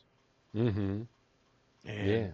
the attack is continuing, and I just think that we're starting to become overwhelmed by the forces that are arrayed against us. Mm-hmm. Yeah. And I suspect we can attribute much of what is going on is this deep, heartfelt, deep down subconscious motive to want to belong in America. We want to be Americans on so many levels that will What? sell out and sign on to a presidential candidate who sold out the prime interests of our people, if there were any, before he was even inaugurated, and then to make excuses. I've had no small number of arguments, my brother, about the legacy of Obama. But our people have a tendency to say, in the long run, it was really good. He was a nice man. It was nice to see him and Michelle as an image of the first couple for a while. Yeah, all of that said and good, but that did not change anything. In fact, Mm-mm. our condition Worse, worsened worse. under the Obama years, and it still continues to worsen. The gap between the middle class and the uber rich class continued to widen. The rich class grew very slightly, but it took disproportionately money away from the middle class. As long as that distinction between income disparity in America lasts, Obama, Clinton, Bush, and the others have filled in the gap, including Mr. Orange 45 and or 47. Uh, as long as that gap keeps widening, we're losing if we consider ourselves to be the middle class in America. I'm no longer in the middle class. I'm in the somewhere wavering in the poverty class, but I'm not going to Mhm. complain. If my autonomy comes with that, then I'm going to take that as my compensation for not making as much money as my twin brother.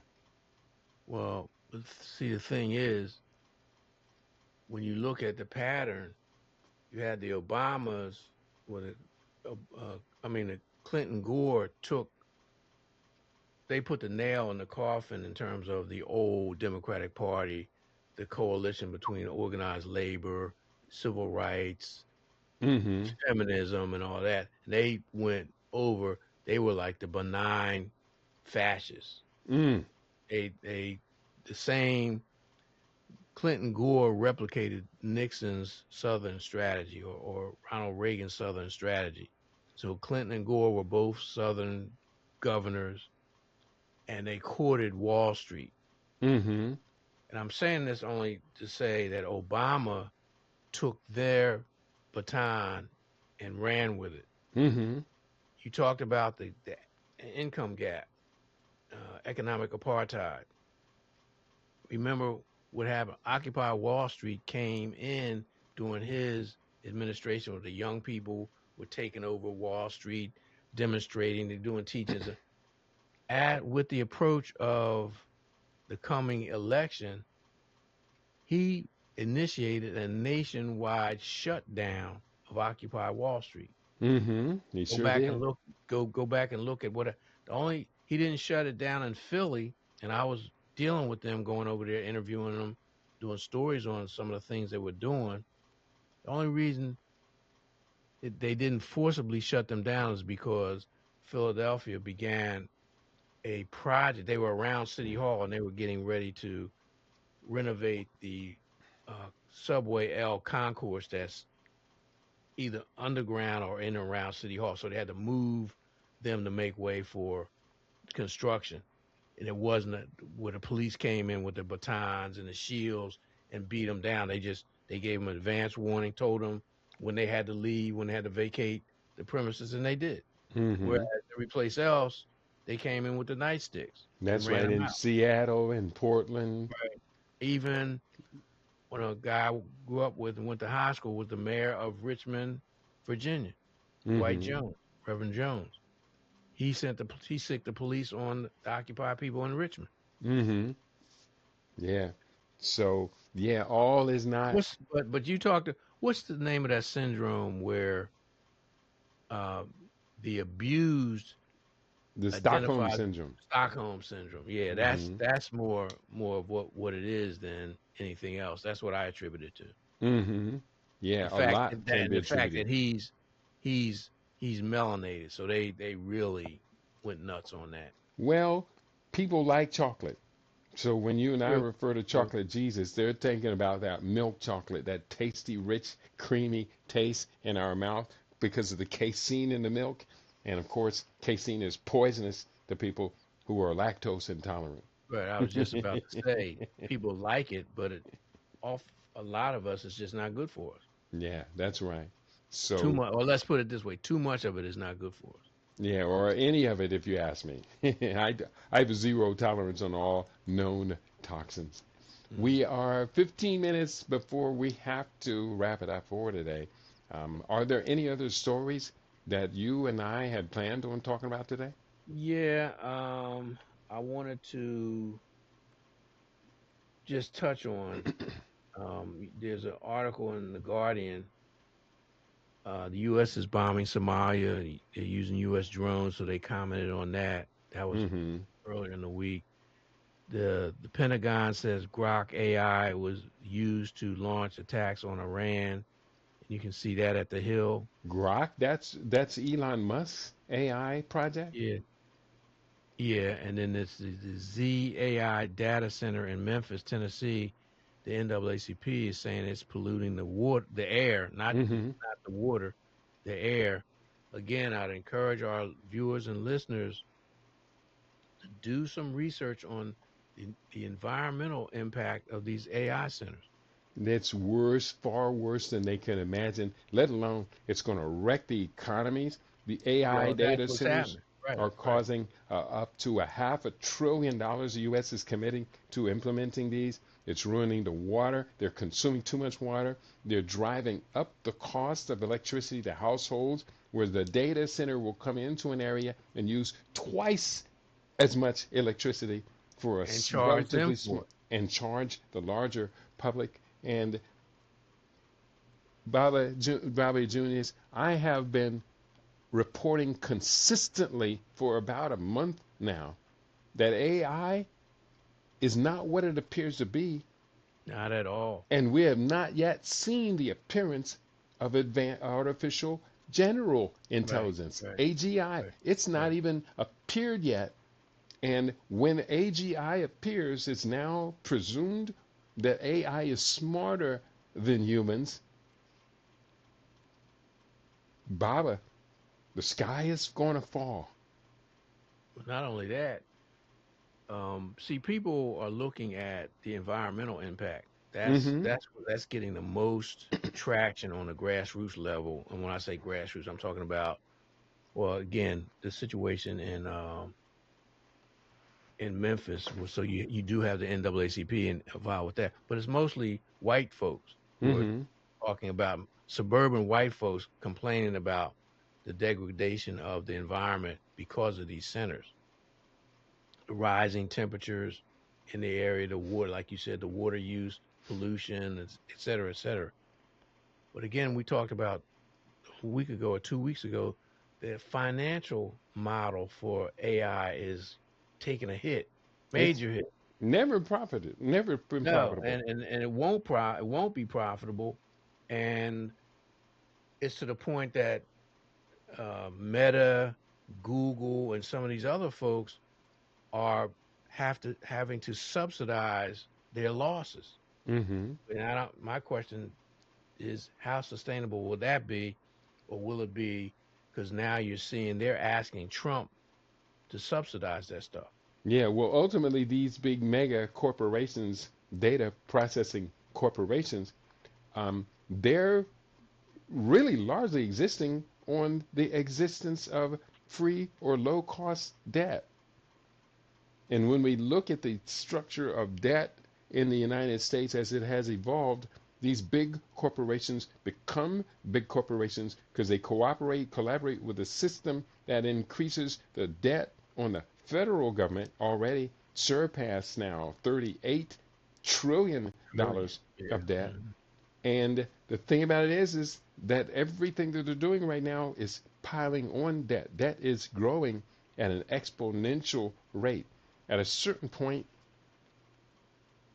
maybe people who know what's happening with this AI, is welcoming it into advanced general intelligence. They're welcoming it in too because they know the system cannot continue to perpetuate this increasing exponential growth of debt. So they're asking for something to crash.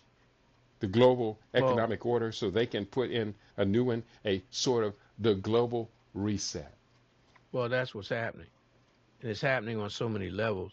That's why the war in Iran is not going to end. I don't care what Trump says; it's not going to end. Um, Look at what Israel's doing to sabotage that as we speak. Mm-hmm. Look at the situation that is generating. You have the global economic system, the supply chains. Now the Europeans are ramping up the proxy war against Russia, and they're starting to hit their um, resource and energy infrastructure. So there's going to be a global shortage in energy. The AI situation, they're in addition to them building more and more of these giant data centers. Look at, I don't know if in your area, are you seeing the ads for Starlink where they're trying to show how great it is? It's going to make access to your gizmos and gadgets easier. What Mm-hmm. that is part and parcel of the surveillance state. Mm-hmm. All that information is going to be fed into these data centers. That's The right. satellite images are going to be fed into these data centers. The drones, the facial recognition, the license plate, all these stuff that we have. Um, if you have a Ring doorbell, you have these posts that have these sensors and stuff. All that stuff is going to be fed into the data centers. Mm-hmm. So you're going to have this panoptical surveillance on a global level. But people are fighting now on the environmental level. They just haven't gotten to the big brother great reset part because they've been duped. They're being duped into, hype, watching the FIFA games and whatever else is out there to use as a distraction. I encourage our viewers and listeners to look into the link between Starlink, Musk, and these data centers. And what does that mean? And what's the begins with a P? The AI thing. Um, Palantir. mm-hmm. Look at all you're talking about. This is the infrastructure for global surveillance. It will replicate the Chinese social credit system, Mm-hmm. and not only that, but the economy is going to crash, and they're going to gradually reconfigure the global economy. Mm-hmm. And put in the back of your mind guaranteed basic income or universal basic income. And you say, well, how does that work? Once everything crashes, they will still have people working, and the AI is going to take a lot of jobs and what have you. So Mm-hmm. the people who survive the culling, where they actually kill off the populace because they want to reduce it by a couple of billion people, those people who survive will be caught up in the surveillance, and they'll be given free money. They just have to wait for enough people to die off who railed against welfare, Mm-hmm. or they make the conditions so horrid that people will seek relief and they'll embrace it. And that's what's Mm-hmm. going to happen. Yeah. And then, of course, we that brings us to the Ebola. I have pulled up a story to read this from allafrica.com. Ebola epidemic, quote, yet to peak. Now, I very proud of the fact that I think we've done three shows directly on this, and everything that I'm putting out debunks the whole notion that this is even real. But they Right. say with over 800 cases of the rare Bundibugyo strain, for which there is no proven treatment or vaccine, reported in Democratic Republic of Congo, the disease transmitted through body and fluids even after death. It spread fast across three provinces, government data says. It's difficult to know exactly to what extent the epidemic is spreading, but yes, the peak is, I think, not behind us, but in front of us. Bruno Michon, operations manager for the International Federation of Red Cross and Red Crescent Societies, told reporters. Well, I am their ultimate skeptic. I'm not the only skeptic out here. I do monitor other skeptics, such as John Rappaport and a number of others. But ultimately, I say, you've been had. You're being Been took, misled.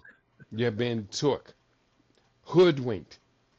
And snookered, that's right. And another one, when you believe in things that you don't understand, then you suffer. superstition. Superstition ain't the way. Superstition ain't the way. It Not ain't the only way. that, do your own research, but even just take a cursory notation of what Keidi said. 800 cases. There are 9 billion people in the world. 800 cases is nothing.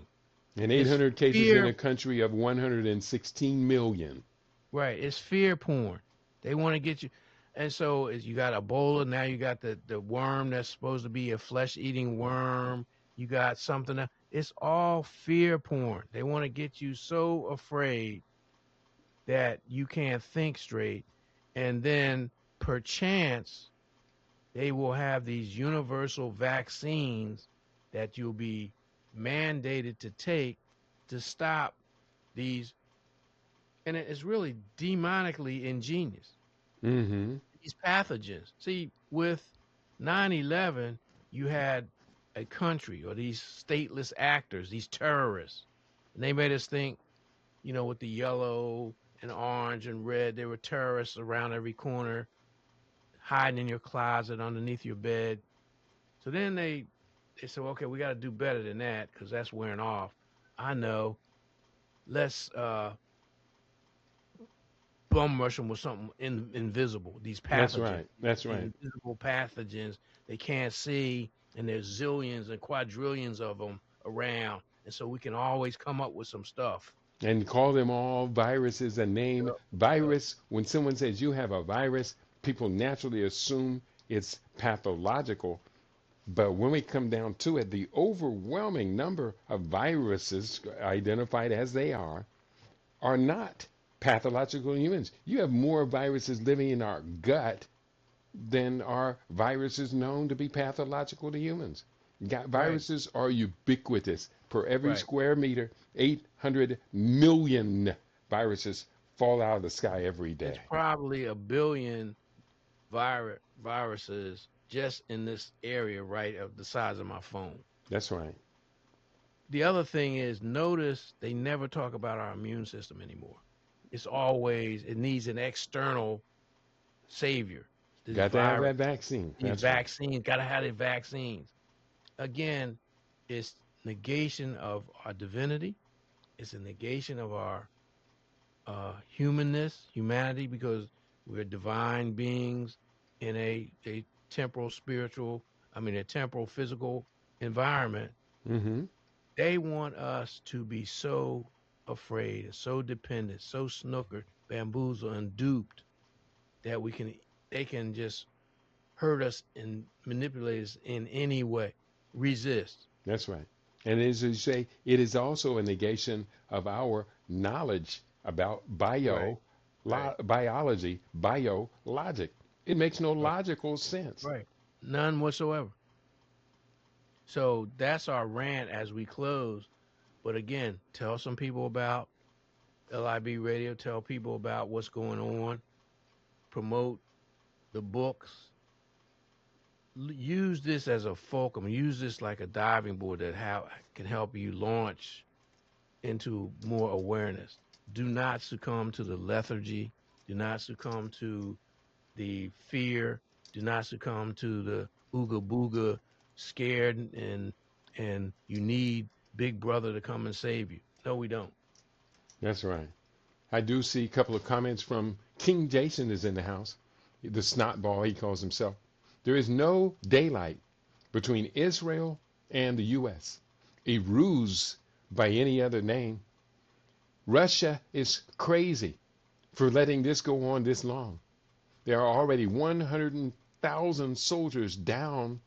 I don't have no idea how they see this ending. And he's, of course, talking about the Russia-Ukraine conflict and the insanity there. It's a lose-lose situation.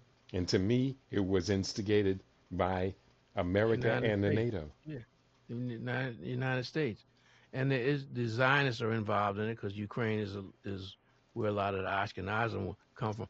But also in the overall scheme of things, we're talking about game theory. What is their agenda? Global depopulation.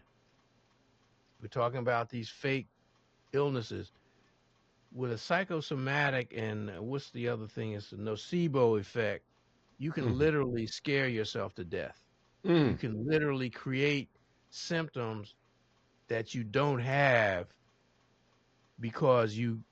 because you're so afraid. And it's the key to it is the images and the emotional intensity. That's how we make things happen in the physical realm. Hmm. Be calm, think, and don't allow your emotions to get out of control. And fear is a very potent emotion, and that's why they want to keep us afraid all the time. Fear porn, you call it. Yes. Well, we're here to move our people beyond the influence and the impact of fear porn. And we're going to wrap it up right now. Let's put this into closing the show mode. I think we did a pretty good job of examining the key things that people are concerned about. I hope everyone out there will hit the like button on today's broadcast and let the algorithms know that you do appreciate it. It may seem like we're really in the minority, but no, that's what the tip of the spear is about. It is a minority, but you need the tip of that spear to be able to penetrate the armor of the one who is opposing you. And it's very simple to raise an army. It's very simple to raise your consciousness. You just make a decision that you no longer want to be snookered. You no longer want Hmm. to be bamboozled and do the inner work, and you will be strengthened and you'll be resurrected. So keep the faith. Don't allow them to insult your intelligence. Don't allow them to denigrate who we are as a people. Don't allow them to snuff out your divinity. And certainly don't allow them to continue to try to eliminate us through menticide, ecocide, and genocide. True, true, true. For those who want to know more about what you do have a Substack page that you keep your writings fresh on. Am I correct? That's correct. There's something up there. It's just weekly. I don't do it daily, but just Substack, put Junious Ricardo Stanton in that. I'm also on, I have a thing from the Ramparts. If you type my name, Junious Ricardo Stanton, into your browser and you have a good browser, a lot of things will come up. And I say Mm-hmm. a good browser because a lot of these browsers are experiencing suppression, censorship, and shadow banning. Yeah, the It's just algorithms that were all doing all of these negative things against us have been shifted now, well shifted into the AI search engines. right, right. So, But you two, just have to be deliberate and intentional in your searches. that's right. And so if one search engine is weak, go to another one, and more than likely some more things will come up. Yeah, and now we do see kind of behind the scenes a consolidation of them all. Sam Altman's Open AI is still very dominant in the ones we come to, even though we do see them attempting to break out and get away from that. But it's basically Open AI is kind of behind it all. But I Hmm. have found that the way I talk to the AI search engines, I don't just go in with one question. I will ask two, three, or four questions until finally I can bend it and get the crap, get the algorithms out of the way so I can get better answers from them. However, overall, in the long run, I say the AI needs to be thrown in the same garbage can as virology, the logic of viruses. Well, like I said early on, we were talking about it on the Falcon Forum. GIGO, garbage in, garbage out. Same Hmm. principle, same exact principle. It's Exactly. just it is more pervasive and more intense than we think. That's right. So true. Last point I will make is that we have today is the first day of the summer solstice. Today is a day that we kick off a new campaign, and there is time for you to join.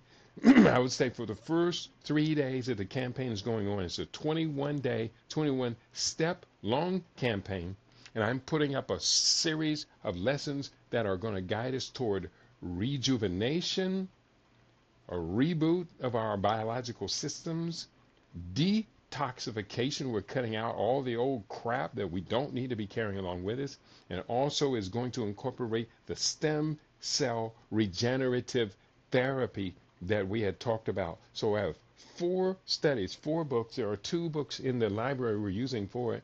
The first book is 100 plus lifespan, and the second book is Living Superfood Solutions. So there are 2 course books we're using. You can join us. It's a cost to join. It's not cheap, but if you give me a compelling reason, I'll give you a discount, because we do need to teach as many people as possible, Baba Juniors. Need to learn what we're teaching here on LIBRadio. So I'm going to put up a link to that, and I hope people can join us. It's a win-win situation, but nobody wins. We don't win if nobody joins us. So it's a 21-day program, and I'm put up that link here right now, and hopefully people will join us, and we will be able to make a difference in people's lives. That's so very important. I'm going to put the link up on my Facebook page as well, so you can join us. Your final thoughts that you want to share today for Baba Juniors? Well, the final thought is to all the fathers out there, all the elders and all the warriors, happy Father's Day. I don't mean it in the commercial sense. I mean it in the sense that you are appreciated. What you do is valuable, and I encourage you to continue. That's right. So very true. So on that note, thank you all for tuning in today to LIBRadio. We aim to be your favorite. We do the best we can. We keep trying, and we keep trying. Those of you out there in our listening audience, you keep trying too, because you share this website with others. You invite people to listen, and what to expect when they do listen, that's very important as well. So thank you for tuning in today, and thank you, Papa Juniors, for all you do for all of us. We are so grateful. Well, Shay, and thank you for what you do, and thank you for your continued diligence and vigilance in terms of the struggle. I say, y'all. On that note, thanks all for being a part of what we do on your favorite. We aim to be your favorite LIB Radio, LIB TV, living in black.com.